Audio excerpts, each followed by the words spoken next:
with the preventive food care part of diabetes management. Can you tell us, Dr. Vaidya, the kind of preventive food care that diabetics can make or can rather take in terms of preventing serious disorders in relation to legs? Yes, it is a very important question you have raised, because preventive food care is the essence of our diabetic treatment. What is happening today, there is a good control of diabetes. Patient will go to a physician, maybe they are checking their retinopathy once in a year, getting their kidneys checked for creatinine levels checked for kidneys, but nobody is really looking at the feet unless there is a problem. Patient with neuropathy who doesn't have sensation doesn't realize that he has got a trauma or he has got a wound, and he keeps on walking with that wound, which worsens the condition. Okay. Added to that, if there is a vascular problem, it would come out and probably even result in a gangrene. So we need to screen the patients right in the beginning before they develop complications. By checking their sensations, by vibratory perception, hot and cold sensations, by just doing a Doppler study to check the arm blood pressure versus the leg blood pressure, and taking the ratio would tell us the foot at risk. Also, we do foot pressure scanning of pedogram and gait analysis to see for high pressure areas. Okay. Accordingly, we have to advise the patient about proper foot care. Very simple points. It may sometimes even sound silly to the patient. When I tell the patients, don't buy footwear in the morning, buy it in the evening. Why is it so? Most of the diabetic patients who have neuropathy will, by the end of the day, because of activity, would develop swelling in the feet. If they have loss of sensations and say they are going to the shop to buy their footwear in the morning, normally what would be the right size for them? They feel it is loose, so they would go for one size smaller. By evening, when the swelling is setting, actually it is 2 sizes smaller, and that's where they would start getting a shoe bite. So simple instruction to ask them to buy footwear in the evening when the swelling is already setting. Buy a footwear 1 size bigger so as to accommodate swelling. Buy a footwear with a wide toe box and extra depth is what is recommended for a diabetic patient.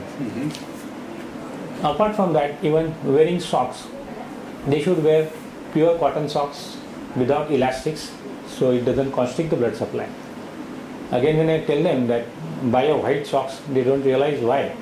But a colored socks may not show a stain of blood or a pus on the socks as it would show on a white socks.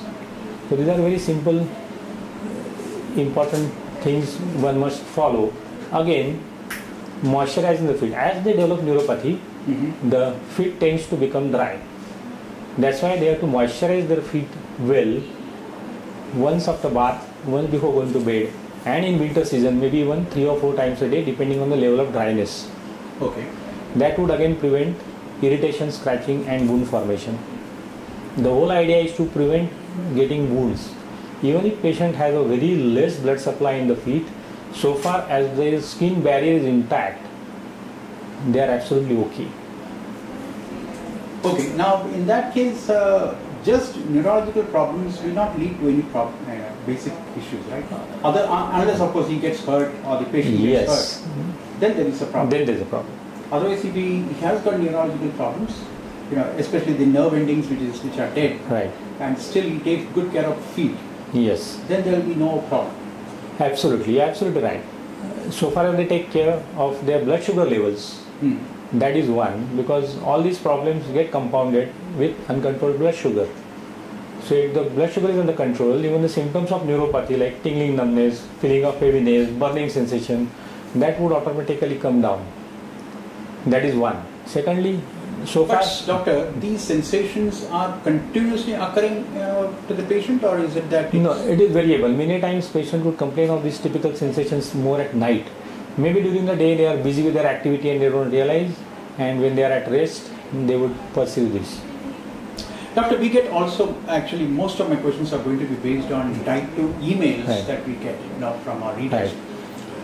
Some people even suggest that when they have blood pressure medicines, Yeah. medicines for blood pressure, they get pain in the feet. But that is for even for non-diabetic also. So, do you think it becomes bad for diabetics if your blood pressure is also, if you are having drugs for blood pressure also? Not really. What I have observed in my practice, I feel if the sugars are uncontrolled, they have symptoms which are more severe. When the sugars are controlled, these symptoms automatically come down to a certain extent. Then of course we have certain adjuvant therapies like anodyne therapy, which can help in relieving the symptoms of neuropathy also. Okay. Now, in case of vascular problems, how bad can it get? Is it? It's simply that the blood vessels become, they start to decay, and that leads to gangrene. Oh no! Again, what is important to understand? The trigger point is wound. Okay. If there is no wound, we are okay. Even with almost no flow, you can say, because this is a gradual process. This doesn't occur overnight, Okay. except in very rare cases of thrombus formation. Otherwise, these are age-related atherosclerotic changes plus diabetes, which compounds the problem, and narrowing of blood vessels, which is occurring over a period of years. So there are always body tries to compensate by developing collaterals, which would be sufficient in normal circumstances, under normal circumstances, to take care of the body needs. When the patient is walking, maybe he will get little pain in the calf, as we call it claudication, and patient would take a rest for a couple of minutes, he would be okay. But that signifies there is a severe compromise in the circulation. But all said and done, if there is no wound, there is no The pain problem. starts in the calf. While walking, if that's what is called the claudicator, but that may be again a late symptom in diabetics as opposed to non-diabetics. I see. It may be a little late symptom. What is important again is preventing injury. The moment there is injury, and then in that case, within no time, the patient will start developing what is called as a dry gangrene or a vascular gangrene of the toe. Now that is where the problem starts. It is not only the toe which is at risk because of lack of circulation. If somebody just removes that toe, that wound doesn't heal. It would spread to second toe, third toe, and eventually maybe 6 months down the line, patient can land up with even below knee or above knee amputation depending on the level of vascular problem. Of course, now with advanced technology, we have a lot of things which we can use to help patients. Like immediately, if patient has a wound or a dry gangrene, we would ask the patient to get a Doppler study, followed by angiography if required. Angioplasty is possible. Then again, bypassing the legs is possible, so as to improve circulation. But again, I would stress on preventive aspect. Patient should not get wound. That is the basic point. So, actually, one of my questions, is also related to that. If you start getting a diabetic foot in terms of neurological issue or vascular, Right. then what are the preventive measures? Are they the same, or you must be doing something more? Yes, as the neuropathy progresses, then again the kind of footwear patient has to use will have to be changed. Now again, one very common mistake made by diabetic patients, they are using Hawaii slippers, which is a strict no. Because of the web strap, because of neuropathy, the muscles are weak. They are trying to hold it tight. The moment they stand, then there is a lot of pressure in the web space, which can create a wound there. Secondly, because of neuropathy, they don't realize many times the slipper slides out while they are walking. When the level of neuropathy increases, then they need to have what is a heel counter. The sandals with a heel counter is what is required. Again, as the muscle imbalance and weakness increases, they would develop high pressure points. It is resulting into callosities, as we call it, or hardening of the skin. That is a precursor for the ulcer. That needs to be taken care of by regular pairing by a qualified doctor, and offloading the pressures by making special customized insoles to offload the pressure in those high pressure areas. That would prevent further complications. Doctor, I'll come to that pressure things in a bit.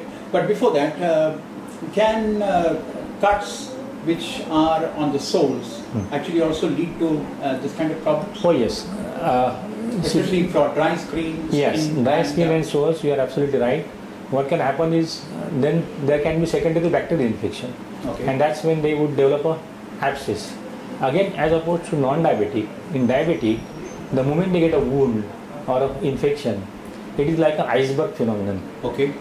Only a small part is visible, Okay. and when you really look at it, 90% of the infection would have spread underneath what you don't expect. Okay. Okay. Doctor, in terms of type 1 and type 2 diabetics, this is mostly seen in type 2? More in type 2, yes, but I have had type 1 diabetic patients who developed what we call as a Charcot foot or osteoarthropathy at the age of 22, and he had to be put in plaster cast so as to consolidate his bones, and of course he is now moving around normally with a customized footwear and then going on his job as well. And what does that mean, that particular disorder? Charcot foot is again a little ill-defined or ill-understood entity wherein the bones in the foot and ankle start collapsing because of long-standing diabetes. It is known as osteoarthropathy, because of which patient would develop high pressure areas, especially in the midfoot, because of the collapse of the arch of the foot. Mm-hmm. And that would be a trigger point to develop a callosity in the mid-plantar aspect, leading to a wound formation. I see. And how long did this particular person have diabetes? He juvenile almost, I think, it was detected at the age of 4 or 5 years, I think. I see. So in about 15 years. 15 years. Okay. And how much does body weight contribute to problems in terms of diabetes? Oh yeah, it will ultimately depend on the pressure. Yes, yeah, absolutely right. Whenever a person is walking, now when he is lifting up, say, a left foot, the whole body weight is on the right foot. So more the weight, more the pressure. Again, what is important is the area on which the pressure is put. Normally the pressure would be distributed equally on the plantar aspect, but with neuropathy, when the arch collapses or there is a high arch, pressure distribution gets impaired. Okay. And that's when patient would get more pressure on a particular point, maybe on the heel or base of the toes. So that aspect is very important, yes. Again, if patient is walking briskly or taking high strides, the pressure is more. Oh. So you would actually recommend them to walk slow? Yes.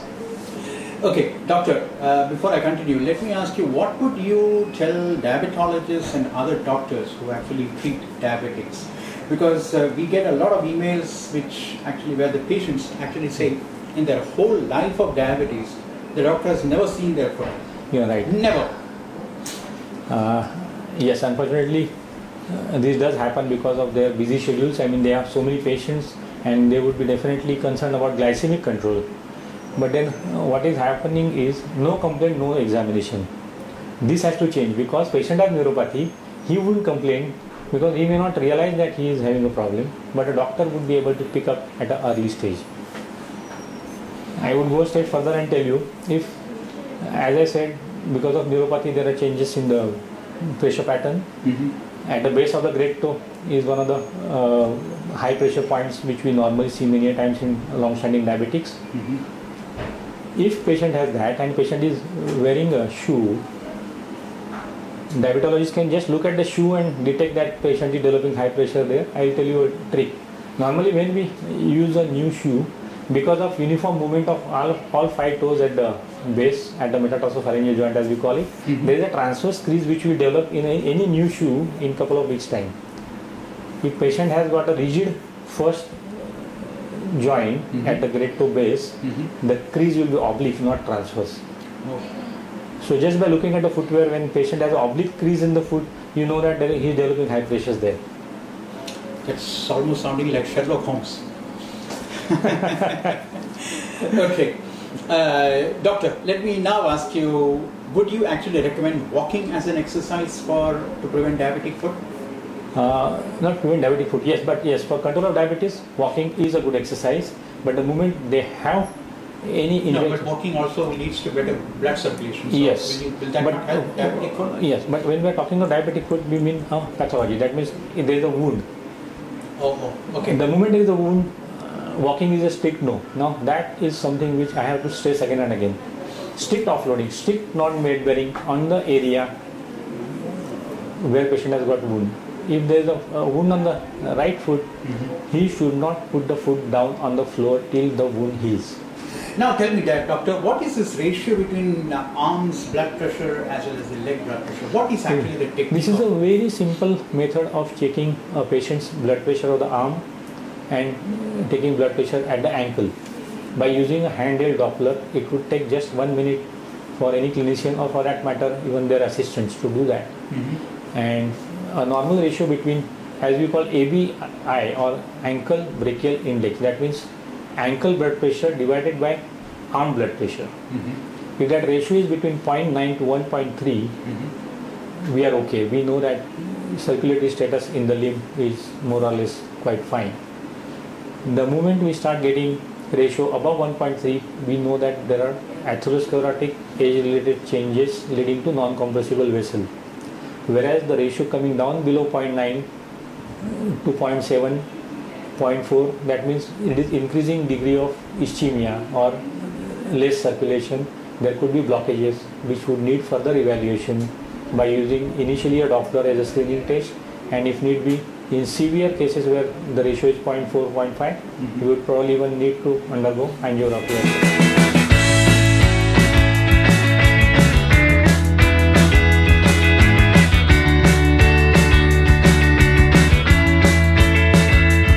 At the top